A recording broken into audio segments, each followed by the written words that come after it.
मित्रों, मेरा नाम जतिन दिवेचा है और मैं महाराष्ट्र का रहने वाला हूँ। आज जो मैं आपको किस्सा बताने जा रहा हूँ वो मेरे पिताजी के साथ घटित हुआ। उस समय मेरे पिताजी नगर परिषद अचलपुर में नौकरी पर थे। उस वक्त उनकी ड्यूटी परतवाड़ा से 3 किमी दूर गोरखेड़ा के नाके पर लगती थी।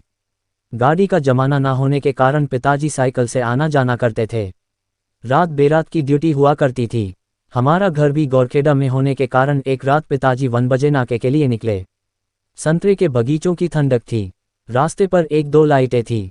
नाके पर पहुंचे बाद 20 to 30 मीटर के अंतर पर उन्हें एक बस दिखाई दी। वो बस वहां नाके पर आकर रुकी और उस बस के ड्राइवर ने कंडक्टर को नीचे उतरकर देखने को कहा कि नाका आया या नहीं। मेरे पिताजी को ये देखकर सुकून मिला कि चलो कोई तो बस आई। मेरे पिताजी ने देखा कि नाके से कोई आदमी बाहर नहीं आया तो वो खुद ही अंदर चले गए। नाके के अंदर उन्होंने देखा कि अंदर एक आदमी बड़ी गहरी नींद में सो रहा था। मेरे पिताजी ने उसको उठाया और बोला, अरे बाहर गाड़ी आई है और तुम अंदर आराम से सो रहे हो। वो आदमी एक बार तो चौंक कर बोला कि मैंने तो कोई आवाज़ नहीं सुनाई दी। फिर भी वो मेरे पिताजी के कहने पर बाहर आया तो बाहर कोई बस नहीं थी। मेरे पिताजी तो बुरी तरीके से घबरा गए कि बस एकदम से कैसे गायब हो गई।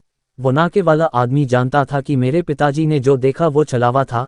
नाके वाले ने सिर्फ ये कहा कि गांव वालों से इसके बारे में पूछ लेना, वो सब कुछ तुम्हें बता देंगे।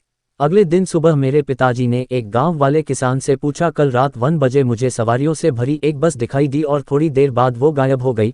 तो उस गांव वाले ने बताया कि आज से 5 साल पहले इसी नाके पर एक बस दुर्घटना हुई थी जिसमें ड्राइवर, कंडक्टर समेत 20 to 30 यात्री मारे गए। तब से अब तक कई लोगों को उस बस समेत ड्राइवर कंडक्टर का छलावा नजर आता है। मेरे पिताजी ये सुनकर काफ़ी घबरा गए। उसके बाद उन्हें वो बस कभी नजर नहीं आई, लेकिन वो आज भी इस किस्से के बारे में हमको बताते हैं तो हमें बहुत भय महसूस होता है।